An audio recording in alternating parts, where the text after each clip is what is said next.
ವರ್ಷಕ್ಕೊಮ್ಮೆ ದರ್ಶನವನ್ನ ಕರುಣಿಸುವಂತಹ ಹಾಸನಾಂಬ ಮತ್ತು ಸಿದ್ದೇಶ್ವರ ಜಾತ್ರಾ ಮಹೋತ್ಸವಕ್ಕೆ ಅದ್ದೂರಿಯಾಗಿ ತೆರೆಬಿದ್ದಿದೆ. ಈ ಬಾರಿ ದಾಖಲೆಯ ಇತಿಹಾಸವನ್ನ ಸೃಷ್ಟಿಸಿದ್ದು, ಇದಕ್ಕೆ ಪ್ರಮುಖ ಕಾರಣ ಜಿಲ್ಲಾ ಉಸ್ತುವಾರಿ ಸಚಿವರು ಹಾಗೂ ಡಿಸಿ, ಎಸ್ಪಿ, ಆಡಳಿತಾಧಿಕಾರಿ ಪರಿಶ್ರಮ ಬಹುಮುಖ್ಯವಾಗಿದೆ. ಹಾಗೆ ದೇವಾಲಯದ ಆವರಣದಲ್ಲಿ ಸ್ವಚ್ಛತೆಯನ್ನ ಕಾಪಾಡಿದ ಪೌರಕಾರ್ಮಿಕರದ್ದಾಗಿದೆ. ಯಶಸ್ವಿಯಾಗಿ ನಡೆದ ಹಾಸನಾಂಬ ಜಾತ್ರೋತ್ಸವ 13 ದಿನಗಳ ಕಾಲ ಭಕ್ತರಿಗೆ ದರ್ಶನ ನೀಡಿದ ದೇವಿ, ಹಲವು ದಾಖಲೆಗಳಿಗೆ ಸಾಕ್ಷಿಯಾದ ಹಾಸನಾಂಬ. ವರ್ಷಕ್ಕೊಮ್ಮೆ ಮಾತ್ರ ದರ್ಶನ ಕರುಣಿಸುವ ಹಾಸನದ ಅಧಿದೇವತೆ ಹಾಸನಾಂಬ ದೇವಿ ದರ್ಶನಕ್ಕೆ ವರ್ಷದಿಂದ ವರ್ಷಕ್ಕೆ ಭಕ್ತರ ಸಂಖ್ಯೆ ಗಣನೀಯವಾಗಿ ಏರಿಕೆಯಾಗುತ್ತಲೇ ಇದೆ. ಕಳೆದ ವರ್ಷ ಭಕ್ತರ ಸಂಖ್ಯೆ ಹೆಚ್ಚಾದ ಹಿನ್ನೆಲೆ ನೂಕುನುಗ್ಗಲು ಉಂಟಾಗಿತ್ತು. ಈ ಬಾರಿ ಅಂತಹ ಯಾವುದೇ ಘಟನೆಗಳಿಗೆ ಅವಕಾಶ ಕೊಡದ ಜಿಲ್ಲಾ ಉಸ್ತುವಾರಿ ಸಚಿವ ಕೃಷ್ಣ ಬೈರೇಗೌಡ ಹಾಗೂ ಜಿಲ್ಲಾಧಿಕಾರಿ ಕೆಎಸ್ ಲತಾ ಕುಮಾರಿ ಹಾಸನಾಂಬ ಜಾತ್ರಾ ಮಹೋತ್ಸವವನ್ನು ಅದ್ಧೂರಿಯಾಗಿ ನಡೆಸಿಕೊಟ್ಟಿದ್ದಾರೆ. ಹಿಂದೆ ನಡೆದಿದ್ದ ಘಟನೆಗಳ ಬಗ್ಗೆ ಅಧ್ಯಯನ ಮಾಡಿ ಕಡಿಮೆ ಅವಧಿಯಲ್ಲಿ ಹೆಚ್ಚು ಭಕ್ತರು ಬರುವುದರಿಂದ ಯಾವುದೇ ತೊಂದರೆ ಆಗದಂತೆ ದೇವಿ ದರ್ಶನ ವ್ಯವಸ್ಥೆ ಮಾಡಲಾಗಿತ್ತು. ಎಲ್ಲರ ಸಹಕಾರದಿಂದ ಎಲ್ಲ ಅಧಿಕಾರಿಗಳು ಶ್ರಮ ವಹಿಸಿ ಕೆಲಸ ಮಾಡಿದ್ದಾರೆ. ಸಾರ್ವಜನಿಕರು ಅವರು ಕೂಡ ಬಹಳ ಶಾಂತಿಯುತವಾಗಿ ಸಹಕಾರವನ್ನು ಕೊಟ್ಟಿದ್ದಾರೆ. ಬಹಳ ಯಶಸ್ವಿಯಾಗಿ, ಬಹುಶಃ ಇತ್ತೀಚಿನ ವರ್ಷಗಳಲ್ಲಿ ಅತ್ಯಂತ ಯಶಸ್ವಿಯಾದಂತಹ ಹಾಸನಾಂಬ ದೇವಿ ದರ್ಶನೋತ್ಸವ ಯಶಸ್ವಿಯಾಗಿ ನಡೀಲಿಕ್ಕೆ ಅವರೆಲ್ಲರ ಸಹಕಾರದಿಂದ ಇವತ್ತು ಯಶಸ್ವಿಯಾಗಿ ನಾವು ಸಂಪೂರ್ಣಗೊಳಿಸಿದ್ದೇವೆ ಈ ವರ್ಷದ್ದು. ಅವರೆಲ್ಲರಿಗೂ ನಮ್ಮ ಧನ್ಯವಾದಗಳು. ಕಾಮನ್ ಜನಗಳಿಗೆ ಯಾವುದೇ ನೂಕು ನುಗ್ಗಲು ಇಲ್ಲದೆ, ಗೊಂದಲ ಇಲ್ಲದೆ, ಒಬ್ಬರ ಮೇಲೆ ಒಬ್ಬರು ಬಿದ್ದು ಹರಸಾಹಸ ಪಟ್ಟು ದರ್ಶನ ಮಾಡುವುದರ ಬದಲಿಗೆ ಸರಳವಾಗಿ, ಸರಾಗವಾಗಿ, ಸುಲಲಿತವಾಗಿ ದರ್ಶನ ಆಗಿರೋದು ನಿಜವಾಗಿ ನಮಗೆಲ್ಲರಿಗೂ ಅತೀವ ಸಂತೋಷವನ್ನ ತಂದುಕೊಟ್ಟಿದೆ.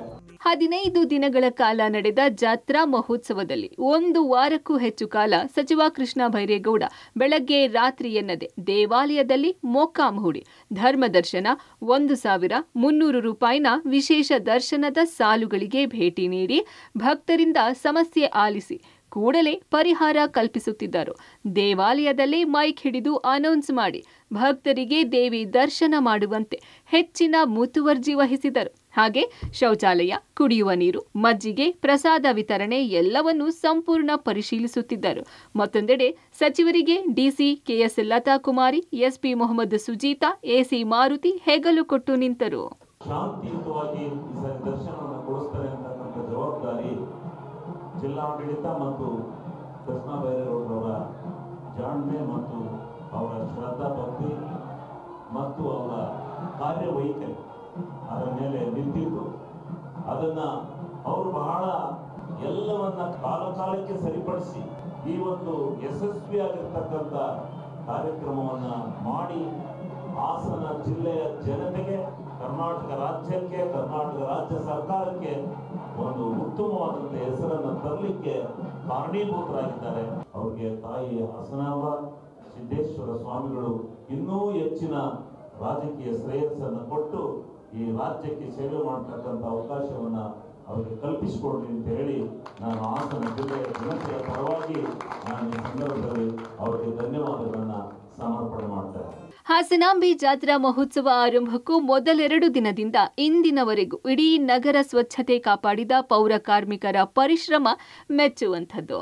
ಹಾಸನಾಂಬ ದೇವಾಲಯದ ಸುತ್ತಮುತ್ತ ಹೊರಾಂಗಣ ಹಾಗೂ ಒಳಾಂಗಣದಲ್ಲಿ ಒಂದು ಚೂರು ಕಸ ಇರದಂತೆ ಸ್ವಚ್ಛತೆ ಕಾಪಾಡಿದ್ದಾರೆ. 3 ಪಾಳಿಯಲ್ಲಿ 500 ಮಂದಿ ಬೆಳಗ್ಗೆ 4 ಗಂಟೆಯಿಂದ ಮಧ್ಯರಾತ್ರಿ 3 ಗಂಟೆಯವರೆಗೆ ಸ್ವಚ್ಛತೆ ಕಾರ್ಯ ಮಾಡಿದ್ದಾರೆ. ಇನ್ನೊಂದೆಡೆ ಯಾವುದೇ ಫಲಾಪೇಕ್ಷೆ ಇಲ್ಲದೆ ಸ್ಕೌಟ್ಸ್ ಅಂಡ್ ಗೈಡ್ಸ್, ಎನ್ಸಿಸಿ ವಿದ್ಯಾರ್ಥಿಗಳು ಜಾತ್ರಾ ಮಹೋತ್ಸವದ ಯಶಸ್ಸಿಗೆ ದುಡಿದಿದ್ದಾರೆ. ಜಿಲ್ಲಾಡಳಿತದ ಎಲ್ಲ ಇಲಾಖೆ ಅಧಿಕಾರಿಗಳು ತುಂಬಾ ಶ್ರಮಪಟ್ಟು ಕೆಲಸ ಮಾಡಿದರೆ, ಅವ್ರ ಜೊತೆಯಲ್ಲಿ ನಮ್ಮ ಸ್ಕೌಟ್ ಗೈಡ್ ಮಕ್ಕಳು ಕೂಡ ಜನಗಳಿಗೆ ಲೈನಲ್ಲಿ ಬರ್ತಕ್ಕಂಥ ಜನಗಳಿಗೆ ನೀರನ್ನು ಕೊಡ್ತಕ್ಕಂಥದ್ದು, ಅಲ್ಲಿ ಬಂದಿರತಕ್ಕಂಥ ಸೀನಿಯರ್ ಸಿಟಿಸನ್ನು ವೀಲ್ ಚೇರಲ್ಲಿ ಕರ್ಕೊಂಡು ಬಂದವ್ರಿಗೆ ದರ್ಶನ ಮಾಡಿಸಿ ಕರ್ಕೊಂಡೋಗಿ ಹೊರಗೆ ಬಿಡ್ತಕ್ಕಂಥದ್ದು, ಮತ್ತು ಚಿಕ್ಕ ಮಕ್ಕಳನ್ನ ಎತ್ಕೊಂಡು ಬಂದಂಥವ್ರಿಗೆ, ಅವರಿಗೆ ಹೆಲ್ತ್ ಪ್ರಾಬ್ಲಮ್ ಇರ್ತಕ್ಕಂಥವ್ರಿಗೆ ಅವ್ರಿಗೆಲ್ಲ ತುರ್ತು ಆರೋಗ್ಯ ಸೇವಾ ಕೇಂದ್ರಕ್ಕೆ ಕರ್ಕೊಂಡೋಗಿಬಿಟ್ಟು ಅವರಿಗೆ ಶುಶ್ರೂಷೆಯನ್ನು ಮಾಡ್ತಕ್ಕಂಥದ್ದು. ಈ ರೀತಿಯಲ್ಲಿ ಸೇವೆಯನ್ನು ಮಕ್ಕಳು 3 ಬ್ಯಾಚಲ್ಲಿ ಮಾಡ್ತಾರೆ, ಬೆಳಿಗ್ಗೆ, ಮಧ್ಯಾಹ್ನ ಮತ್ತು ರಾತ್ರಿ. ಈ ರೀತಿಯಲ್ಲಿ ಸುಮಾರು 8ನೇ ತಾರೀಕಿನಿಂದ ಹಿಡಿದು ಇಲ್ಲಿಯವರೆಗೂ ಕೂಡ ಅವರು ಕಾರ್ಯಕ್ರಮಗಳಲ್ಲಿ ಸ್ಕೌಟ್ ಗೈಡ್ ಮಕ್ಕಳು ಮಾಡ್ತಾ ಇದ್ದಾರೆ. ಭಾಳ ಅತ್ಯಮೂಲ್ಯವಾದಂಥ ಶ್ರಮದ ಪ್ರತಿಫಲ ಇವತ್ತು ನಮಗೂ ಮತ್ತು ನಮ್ಮ ರಾಜ್ಯದ ಸ್ಕೌಟ್ ಗೈಡ್ ರೋವರ್ ರೇಂಜರ್ ವಿಭಾಗದ ಮಕ್ಕಳಿಗೆ ಇದು ಲಭಿಸಿದೆ. ಒಟ್ಟಾರೆ ಈ ಬಾರಿ ಯಾವುದೇ ಅನಾಹುತ ಸಂಭವಿಸದೆ ಹಾಸನಾಂಬ ಜಾತ್ರೋತ್ಸವ ಸಾಂಗವಾಗಿ ನಡೆದಿದೆ. ಇದಕ್ಕೆ ಕಾರಣಕರ್ತರಾದ ಉಸ್ತುವಾರಿ ಸಚಿವರು, ಜಿಲ್ಲಾಧಿಕಾರಿಗಳು, ಪೊಲೀಸ್ ಇಲಾಖೆಯ ಪರಿಶ್ರಮ ಎಲ್ಲರೂ ಮೆಚ್ಚುವಂತದ್ದಾಗಿದೆ. Shashidhar BC public TV Hassan.